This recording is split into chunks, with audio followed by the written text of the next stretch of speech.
Bienvenue au balado En jase Tracadie, une initiative de la municipalité régionale de Tracadie pour se rapprocher de vous.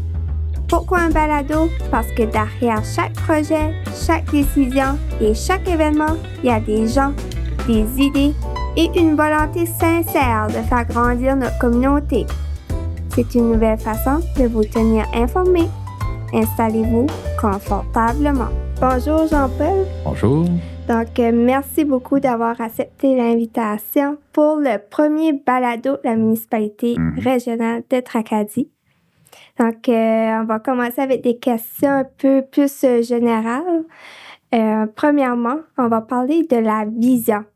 C'est quoi ta vision pour la municipalité régionale de Tracadie? Ma vision pour Tracadie est assez simple. Je voudrais faire de Tracadie un endroit où la qualité de vie est excellente et qui peut rivaliser avec les grands centres, par exemple, mais où on garde vraiment notre propre identité. Puis concrètement, ça veut dire quoi? Ça veut dire 3 choses en particulier. Une économie locale qui est forte. Il y a aussi une collaboration avec les acteurs locaux, donc rester connecté aux citoyens, puis des services efficaces à la population. Justement, tu parles beaucoup aussi qu'on a quelque chose d'unique à Tracadie, puis ça, c'est vraiment les 2 rivières qui se rejoignent ensemble. Mm-hmm. Il y a aussi la mer qu'on a, on a aussi la forêt. Mm-hmm. Puis en plus, on a notre communauté, là, l'économie, les centres d'achat, etc. Là, ici. En fait, c'est sûr que moi, quand je suis arrivé à Tracadie, une des choses qui m'a vraiment le plus frappé, c'est le côté que moi j'appelle très balnéaire à Tracadie, surtout l'été. Oui. À Tracadie, c'est comme dans les autres villes, là, la température, on ne peut pas la contrôler. Par contre, il y a des choses qui sont des éléments très, très forts de Tracadie. C'est justement l'accès à la rivière, qui est pas la mer. La mer, c'est une chose, la rivière, c'en est une autre. Donc, la rivière, on voit les bateaux, on voit les sidous, on voit les gens qui se baignent, les plages. Donc, ce sont vraiment, je dirais presque des secrets bien gardés de Tracadie, mais que je trouve qu'il est temps qu'on arrête de les garder secrets, justement, qu'on les diffuse, qu'on les montre. Oui. Donc, et c'est pour ça aussi que dans mon rôle, comme DG, je gère au quotidien la ville, mais il faut voir plus loin que ça quand on est DG. Il faut avoir une vision, il faut se projeter et préparer la ville dans les 10 à 15 prochaines années, justement pour la rendre plus attirante et aussi plus résiliente. Donc, comment est-ce qu'on la rend plus attirante? C'est justement en faisant miroiter les secrets bien gardés qu'on a ici à Tracadie. Au niveau développement économique, comment dynamiser une municipalité, surtout comme la nôtre Tracadie? Ce que je dis souvent par rapport au développement économique, là, je le répète à qui veut l'entendre, mais le développement économique, c'est pas juste une grosse annonce de temps en temps. En fait, c'est des décisions continues et des décisions cohérentes dans la vie de tous les jours, mais ces décisions-là se cumulent l'une après l'autre. Puis c'est justement des décisions cohérentes parce qu'elles sont réfléchies aussi. À Tracadie, on travaille vraiment à créer un environnement qui va attirer les entreprises, qui vont attirer les entreprises à s'établir, mais aussi à rester. Et comment est-ce qu'on fait ça? On fait ça avec des améliorations des procédures, parce qu'il y a des procédures des fois qui sont lourdes aussi au niveau administratif. Donc, nous, on s'efforce à améliorer les procédures, à les simplifier. On met des infrastructures, on veut construire des infrastructures qui sont modernes.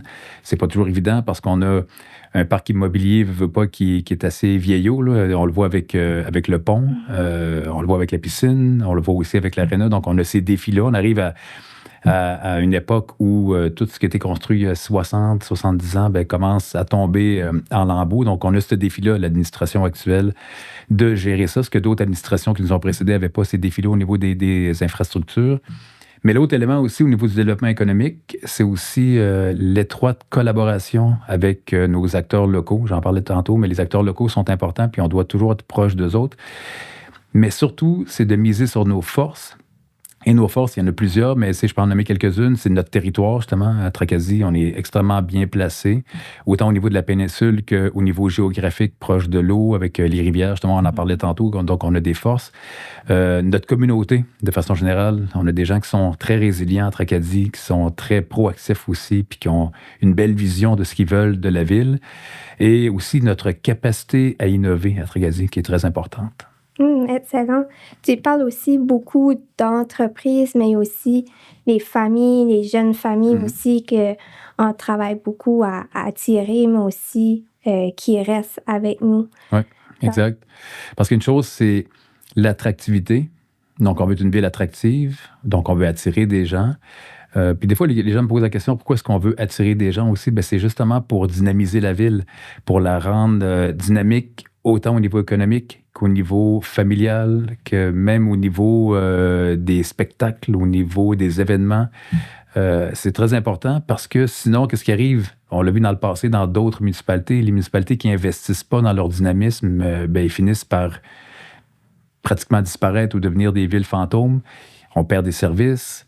Donc, tranquillement, pas vite, les gens s'en vont parce que les services ne sont pas là non plus. Et comment est-ce qu'on veut garder des familles? Comment est-ce qu'on veut autant avoir des familles, des personnes âgées aussi qui ont des services et des personnes plus jeunes, justement, qui viennent créer cette dynamique-là. Donc, on a une collectivité qui est complète, mais pour ça, il faut attirer. Mais comme tu disais, c'est bien beau d'attirer, mais on veut aussi retenir notre monde et ça, c'est avec des services puis en rendant une ville dynamique au niveau du développement économique. Oui. Puis aussi, là, je fais un petit, entre guillemets, avec le nightlife qu'on parle souvent, mais là, on voit que ça bouge pareil à Tracadie. On a des événements, un gros travail là, qui est fait avec l'équipe du département de mieux-être. Donc, c'est sûr que, et ça, les gens m'en ont parlé aussi parce qu'évidemment, on m'a beaucoup parlé du passé de Tracadie avec le nightlife sur la rue principale. Ça a été une époque qui était très intéressante, c'est ce qu'on me dit, puis je le crois quand les gens me disent ça.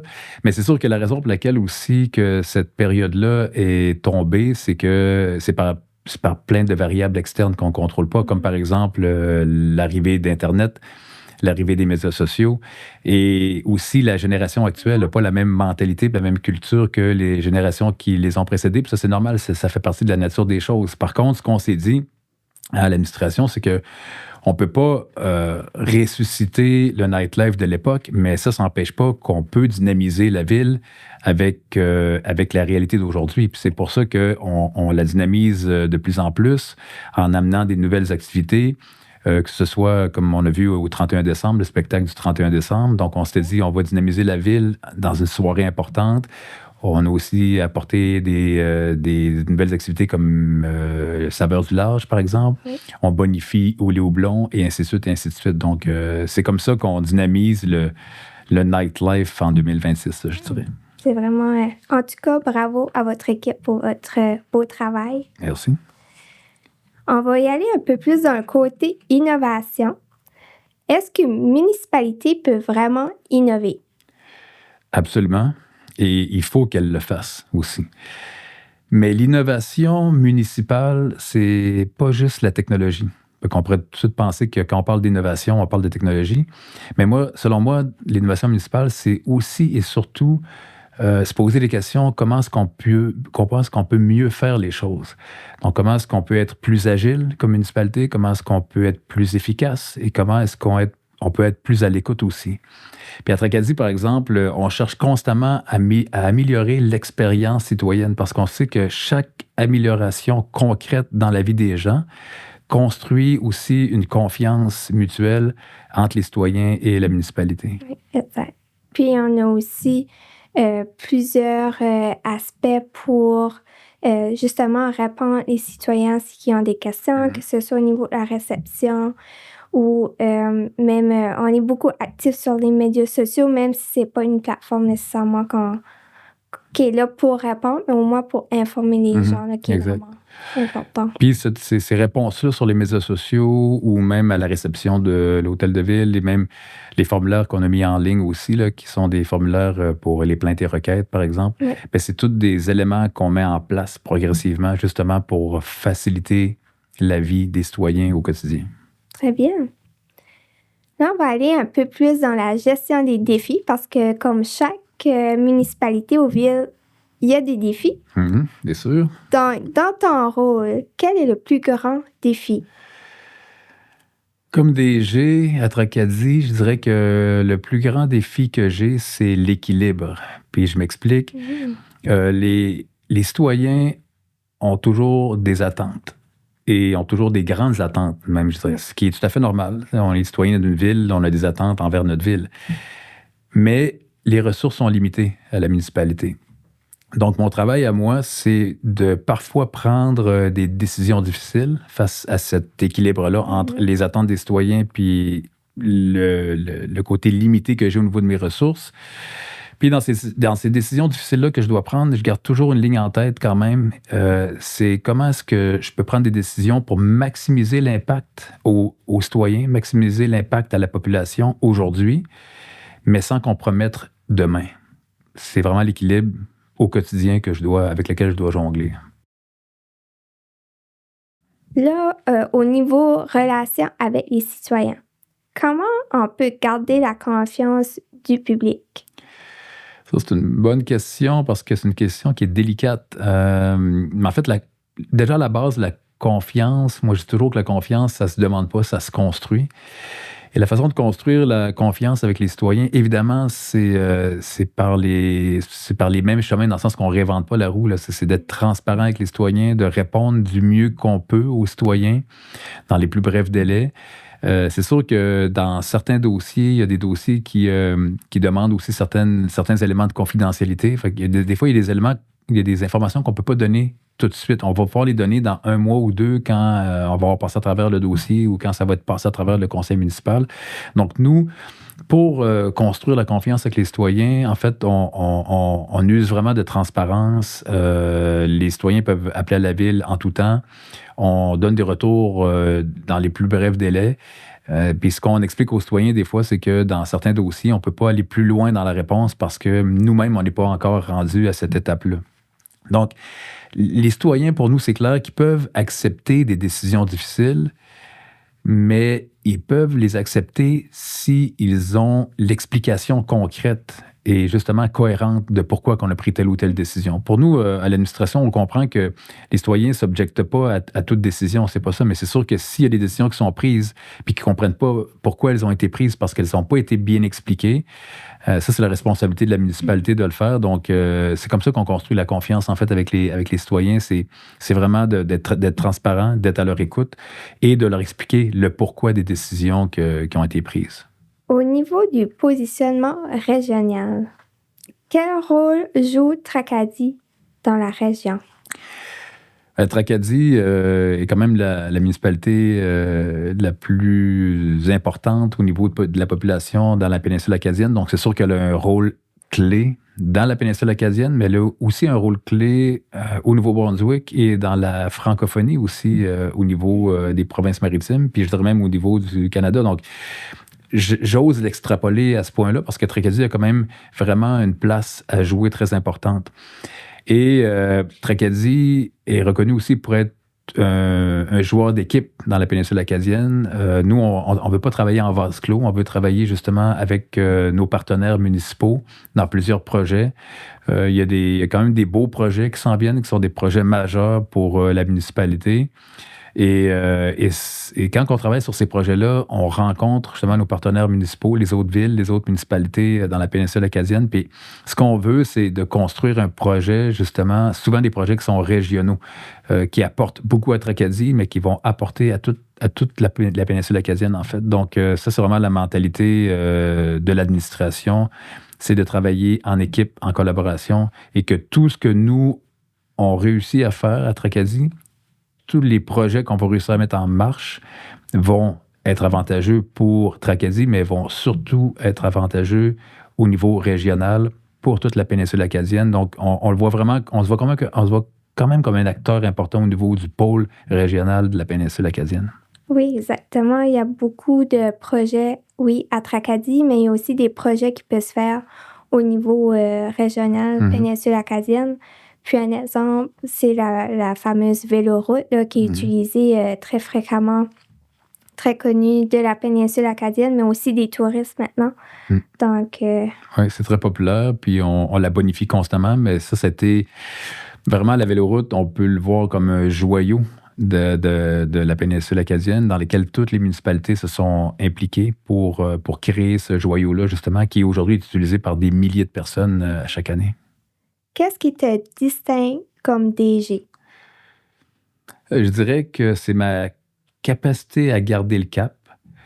Dans un environnement où il y a beaucoup de pression et beaucoup d'imprévus, axé sur la stabilité, avoir de la clarté et pouvoir prendre des décisions réfléchies, c'est extrêmement important.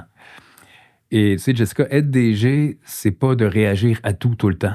C'est plutôt de savoir où on veut aller, puis s'arranger pour y arriver. C'est comme ça que je vois mon rôle de DG. Justement, ça conclut très bien avec qu'est-ce que tu disais, justement, la première question, que c'est au niveau de la vision qui est importante dans 10 ans, dans 15 ans. C'est ça qui est vraiment l'essentiel. Malheureusement, c'est déjà la fin de notre podcast. Aimerais-tu rajouter un petit mot de la fin? Oui, je dirais qu'après tout ce qu'on s'est dit, justement, du début à la fin de notre balado, au final, une municipalité qui est forte, c'est pas toujours une question de gestion. Une municipalité qui est forte, c'est une question de vision et de collaboration.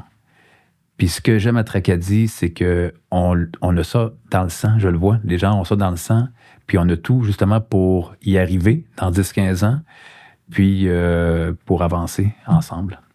Super. Merci beaucoup d'avoir accepté l'invitation pour le premier balado. Ouais.